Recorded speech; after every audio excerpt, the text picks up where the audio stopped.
आप सभी क्या हाल चाल आपके। उम्मीद करता हूँ कि आप बहुत ही अच्छे होंगे और अपने सेहत का ख्याल रख रहे होंगे। तो आज हम लोग क्या पढ़ेंगे, आज हम लोग जावा स्क्रिप्ट पढ़ने वाले हैं। इससे पहले हम लोगों ने CSS that is cascading style sheet को ख़त्म किया था और उससे पहले हम लोगों ने HTML को ख़त्म किया था। अगर आप एक वेब डेवलपर हो, अगर आप बनाते हो, साइट्स बनाते हो या कुछ बनाते हो, तो आपके लिए ये इम्पोर्टेंट है कि आपको 3 बेसिक्स लैंग्वेज आना चाहिए। वो है HTML, CSS and then JavaScript. देखो HTML क्या होता था कि हम लोग अपने वेब पेज का लेआउट बनाते थे।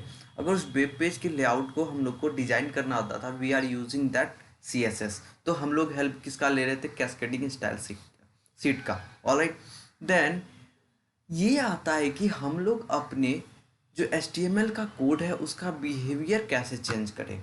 ठीक है, बिहेवियर को चेंज करने के लिए हम लोग का क्या यूज आता है? जावा स्क्रिप्ट। क्या यूज आता है? जावा स्क्रिप्ट। तो अगर आप बेसिक वेब डेवलपर हो तो आपको ये 3 चीज़ें आने चाहिए। तो हमारे KVS के सिलेबस में भी जावा स्क्रिप्ट है, so we have to read the JavaScript little bit. Alright, जो हमारे सिलेबस में जो जो क्वेश्चन आ सकते हैं वो सारे पढ़ेंगे हम लोग। ठीक है, तो यहाँ पर आपके अधिकतर क्वेश्चन थ्योरी होंगे। तो हम लोग उसी की तरह इसको पढ़ने की कोशिश करेंगे। ऑलराइट, तो चालू करते हैं आज के क्लास।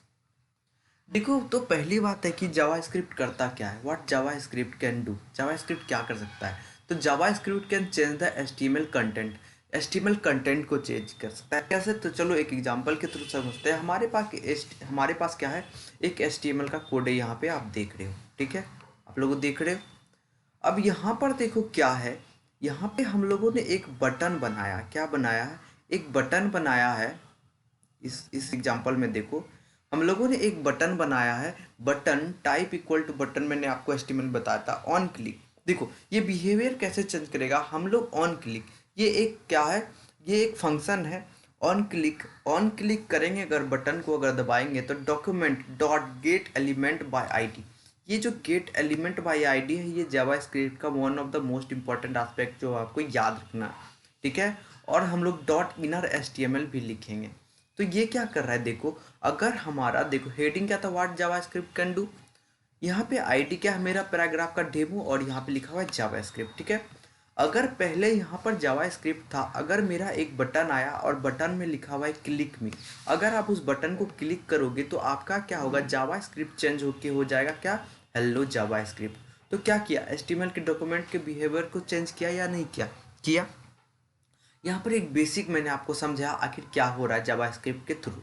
अब हम लोग जावास्क्रिप्ट के थोड़े थोड़े जो उसके टाइप्स हैं, डेटा टाइप्स, डिफरेंट टाइप के फंक्शंस क्या हो सकते हैं, उन सबको पढ़ेंगे और अच्छे से जानकारी हासिल करेंगे। क्या क्या ध्यान में रखना चाहिए, जैसे और सब, जैसे कि C++ आपने पढ़ा था, वहाँ पे आप कैसे वेरिएबल को डिक्लेयर कर देते हैं, यहाँ भी वो सब बातें हैं, वो सब भी पढ़े। ऑलराइट, तो देखो एक सबसे इम्पोर्टेंट बात है कि HTML मेरा केस सेंसिटिव नहीं था, but Java script is case sensitive. तो आपसे इम्पोर्टेंट एग्जामिनेशन में क्वेश्चन ये सब पूछ लिया जाता है कि जावा स्क्रिप्ट केस सेंसिटिव है या नहीं।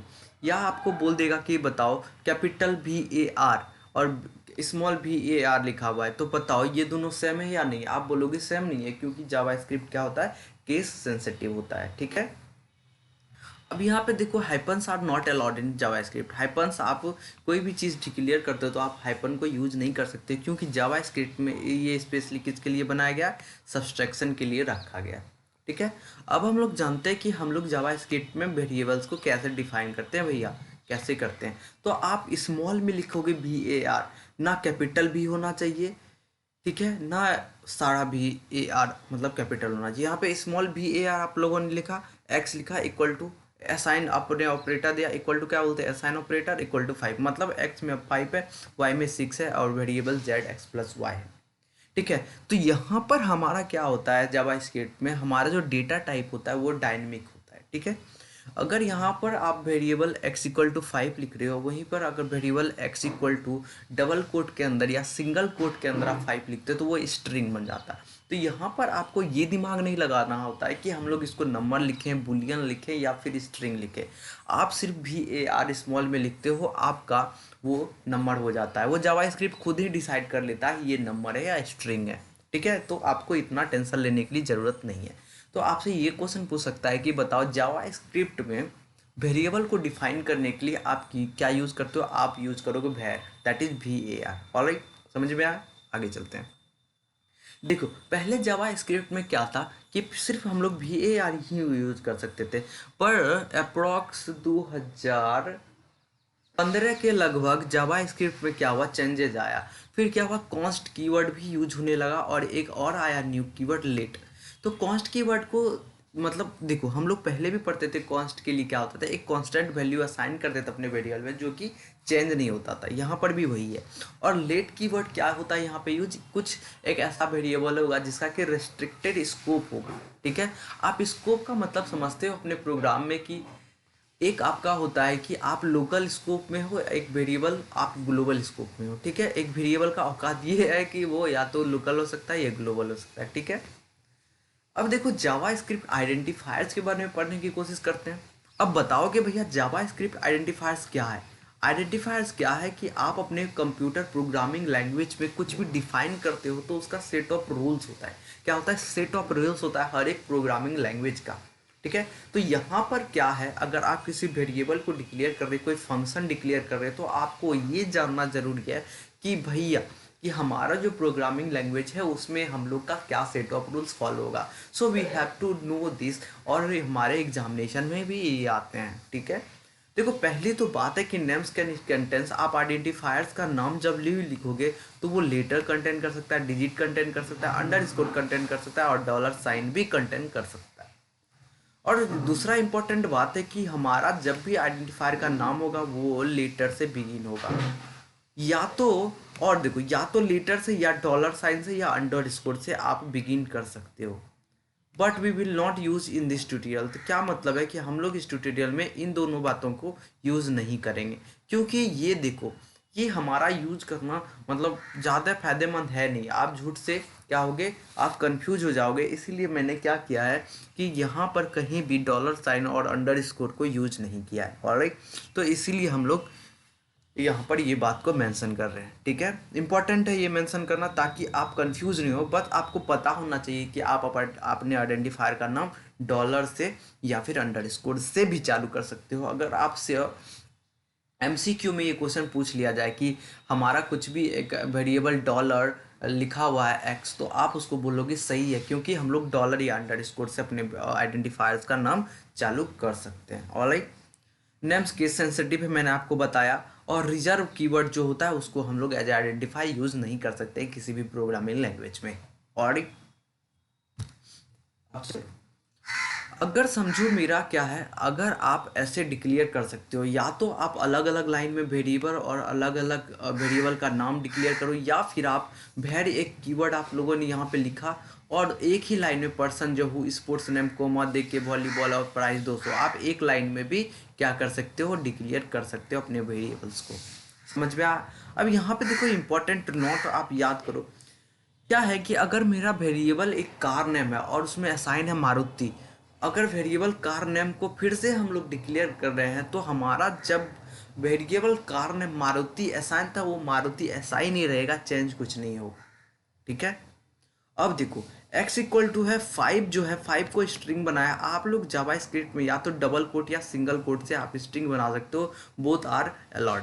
ठीक है, तो देखो क्या है यहाँ पे कि मेरा 5 जो है स्ट्रिंग टाइप है और +2 है +3 है, तो आप बोलोगे सर 5 और शायद 2 3 5 ये 55 हो सकता है। नहीं, देखो मेरा जावा स्क्रिप्ट में क्या होता है, लेफ्ट टू राइट मेरा काउंट ये होता है। क्या होता है, लेफ्ट टू राइट मेरा कैलकुलेट होता है। तो अगर इस तरह अगर लेफ्ट में ही सबसे पहले हमको स्ट्रिंग टाइप दिख जाए डेटा, तो मेरा पूरा रिजल्ट ही स्ट्रिंग टाइप बन जाता है। तो इसका रिजल्ट क्या होगा, एक तो 5 होगा और 2 3 को एज यूजुअल रख देगा, उसको क्या बनेगा, स्ट्रिंग में कन्वर्ट कर देगा। इंपॉर्टेंट, आपसे कभी भी एग्जाम में पूछ लेगा।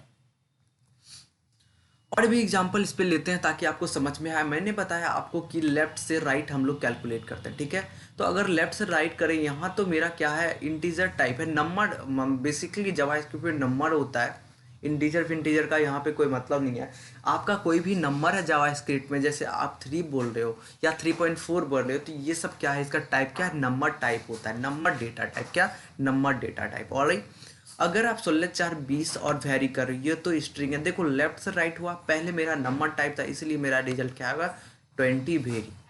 ठीक है, इंपॉर्टेंट। अब देखो मेरा वेरिएबल एक्स में वेरी 16+4 है। अब देखो पहले ही हमको अगर स्ट्रिंग मिल गया तो हमारा पूरा रिजल्ट ही स्ट्रिंग में हो जाएगा, इसलिए मेरा रिजल्ट वेरी और 16 और 4 को एज एज जो था जैसा था उसी रूप में हम लोग अपने रिजल्ट में बैठा देंगे। इंपॉर्टेंट था, ध्यान रखिएगा, वेरी वेरी इंपॉर्टेंट। ऑलराइट, कोई दिक्कत नहीं, आगे चलते हैं।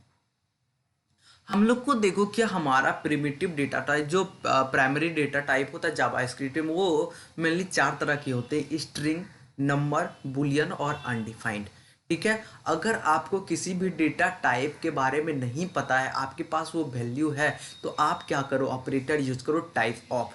अगर टाइप ऑफ ऑपरेटर करके आप कुछ भी वैल्यू उसमें डालते हो तो जावास्क्रिप्ट आपको उसका टाइप यानी डेटा टाइप रिटर्न कर देता है। एग्जाम्पल के थ्रू समझ लेते हैं तो बेहतर समझ में आएगा। ऑलराइट, कोई दिक्कत नहीं। अगर आप टाइप ऑफ जय करते हो तो जय देखो एक स्ट्रिंग है, तो आपका रिजल्ट क्या आएगा, ये आपका रिटर्न करेगा स्ट्रिंग टाइप ऑफ ऑपरेटर। ठीक है, अगर टाइप ऑफ ऑपरेटर में 3.14 दैट इज पाई का 22/7। ठीक है, तो ये क्या करेगा, ये देखो नंबर है, तो यहाँ पे नंबर होता है, स्ट्रिंग, फ्लोट, ये सब का यहाँ पे झंझट है नहीं। ठीक है, type of true, true false करोगे तो बुलियन ही रिजल्ट आएगा आपका, रिटर्न करेगा डेटा टाइप। और टाइप ऑफ एक्स करोगे तो देखो एक्स का यहाँ पे कोई भी वैल्यू असाइन नहीं है भैया, देखो यहाँ पे एक्स का कोई भी वैल्यू असाइन नहीं है, मतलब अनडिफाइंड है, तो इसका जो आपका प्रिमिटिव डेटा टाइप का टाइप होगा वो होगा अनडिफाइंड।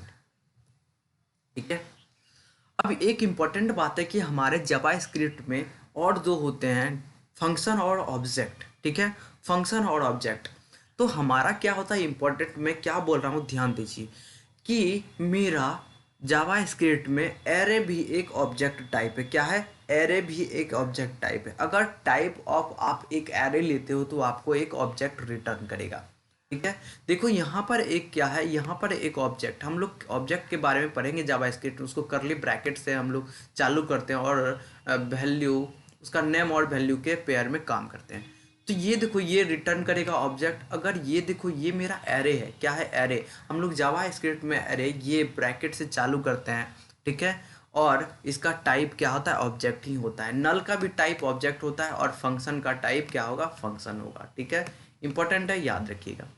अब ये इंपॉर्टेंट है जानना कि अनडिफाइंड और नल में क्या डिफरेंस है। देखो अनडिफाइंड और नल इक्वल है वैल्यू में बट डिफरेंट इन टाइप है। कैसे, देखो नल अगर करोगे तो नल आपका एक ऑब्जेक्ट है। क्या है, नल एक ऑब्जेक्ट है आपका। ठीक है, देखो अब हम लोग क्या पढ़ते हैं, जावास्क्रिप्ट ऑब्जेक्ट के बारे में पढ़ लेते हैं। तो सिंपल सी बात है, जावास्क्रिप्ट ऑपरेटर ऑब्जेक्ट जो है वो करली ब्रैकेट से चालू होता है, करली ब्रैकेट से बंद होता है और एक सेमीकोलन लगाते हैं। ठीक है, और किस तरह का कौन सा ऑब्जेक्ट करना चाहते हैं डिक्लेयर, उसको वेरिएबल के साथ हम लोग क्या करते हैं, लिखते हैं। तो यहाँ पे हमारा पर्सन जो है वो क्या है, एक ऑब्जेक्ट है।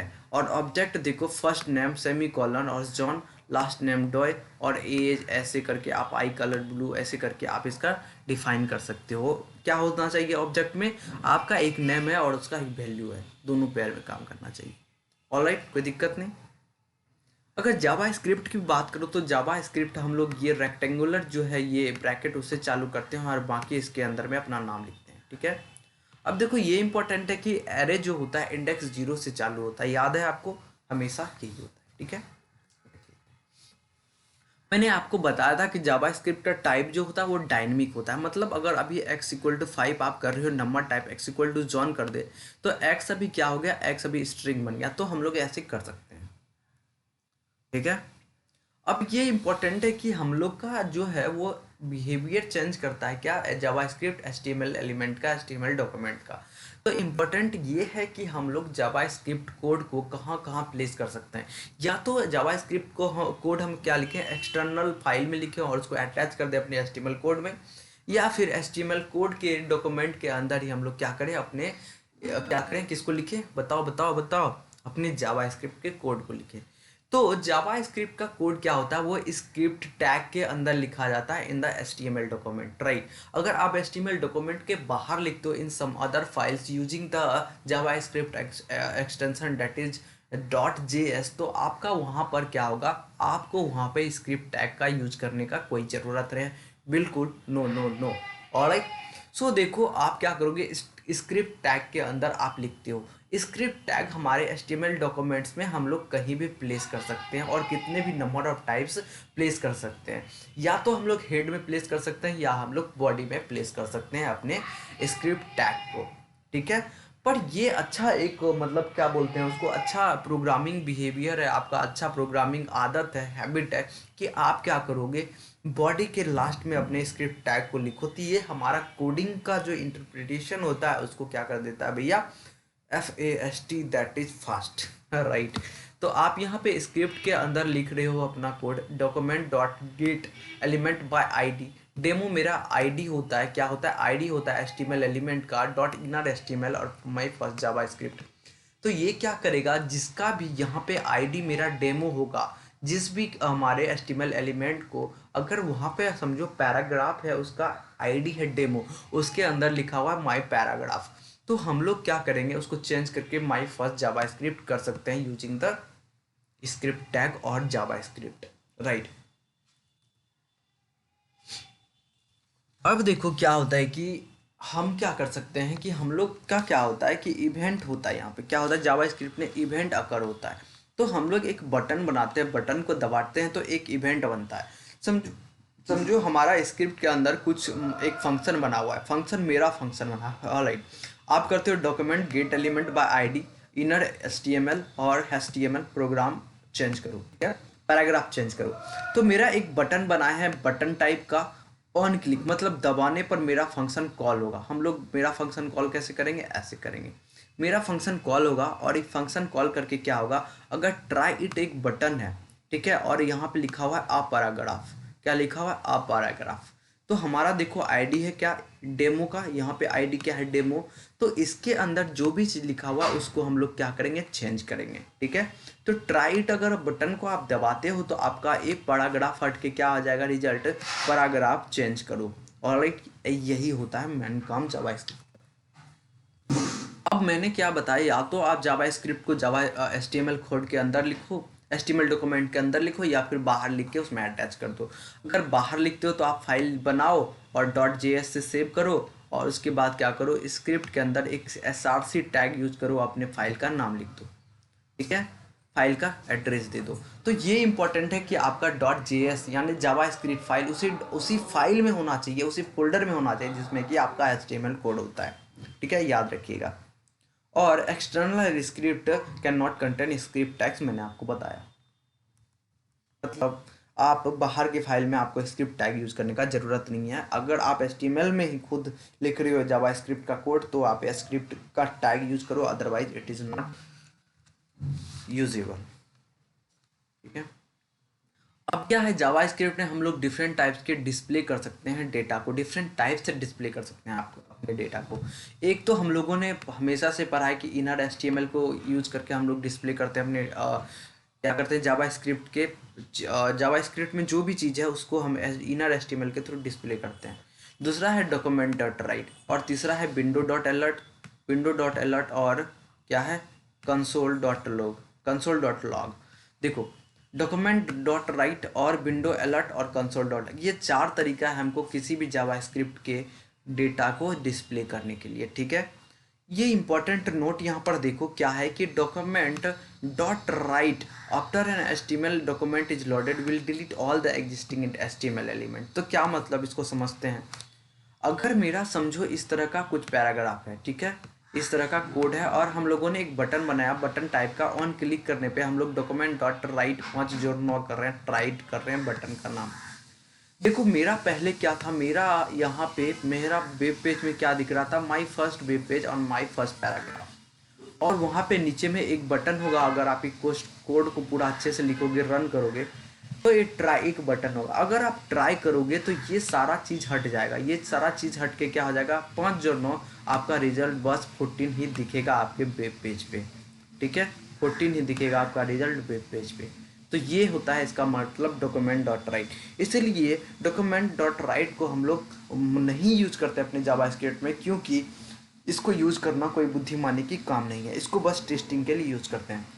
यहीं पे अगर विंडो डॉट अलर्ट की बात करोगे तो आप विंडो को स्किप भी कर सकते हो, आप सिर्फ अलर्ट भी लिख सकते हो, दोनों एक ही काम करेगा। ये क्या करेगा, एक अलर्ट विंडो दिखाएगा जिसमें कि आपका मैसेज डिस्प्ले होगा।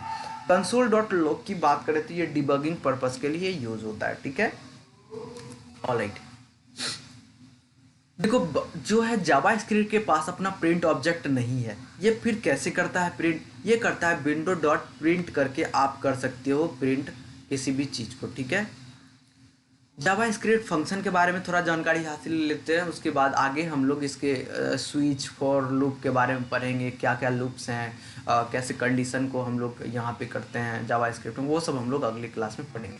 तो जावा स्क्रिप्ट फंक्शन को कैसे लिखते हैं, आप क्या लिखते हो, फंक्शन कीवर्ड और उस फंक्शन का नाम लिख दो, यहाँ पे आपका आर्गुमेंट जाता है और ये फंक्शन अगर रिटर्न p1 p2 करते हो तो आपका ये फंक्शन रिटर्न करेगा p1 और p2 का मल्टीप्लिकेशन। आप फंक्शन को कैसे बुलाते हो वो हम लोग देखेंगे। और फिलहाल हम लोगों ने देखा था फंक्शन को कैसे बुलाते हैं, कि हम लोग क्या करते हैं, कोई भी फंक्शन लिखते हैं और बटन के अंदर हम लोग को अगर करना है क्लिक तो हम लोग ऑन क्लिक मेरा फंक्शन को इस तरह कॉल कर सकते हैं, ठीक है। सो thank you so much for watching video. अपनी सेहत का ख्याल रखिए और ऐसे ही पढ़ते रहिए। आपका नोटिफिकेशन जैसे ही आता है, आपका बहुत सारा सिलेबस अभी कंप्लीट हो चुका है, जैसे कि हम लोग जावा स्क्रिप्ट खत्म कर देंगे, वी स्क्रिप्ट खत्म कर देंगे, उसके बाद हम लोग जावा पढ़ेंगे, ऑपरेटिंग सिस्टम, नेटवर्किंग और थोड़ा कंप्यूटर आर्किटेक्चर। तो हमारा मेनली जो बच रहा है वो बच रहा है ऑपरेटिंग सिस्टम और data structure, operating system, data structure और कंप्यूटर नेटवर्क, ठीक है। इसमें थोड़ा टाइम लगेगा और तब तक आपका एग्जाम का नोटिफिकेशन भी आ जाएगा, तब तक हम लोग छोटे छोटे टॉपिक्स को खत्म कर देंगे। Alright, so thank you so much for watching video. अपने सेहत का ख्याल रखिए। Bye bye, take care and be happy. Alright, bye.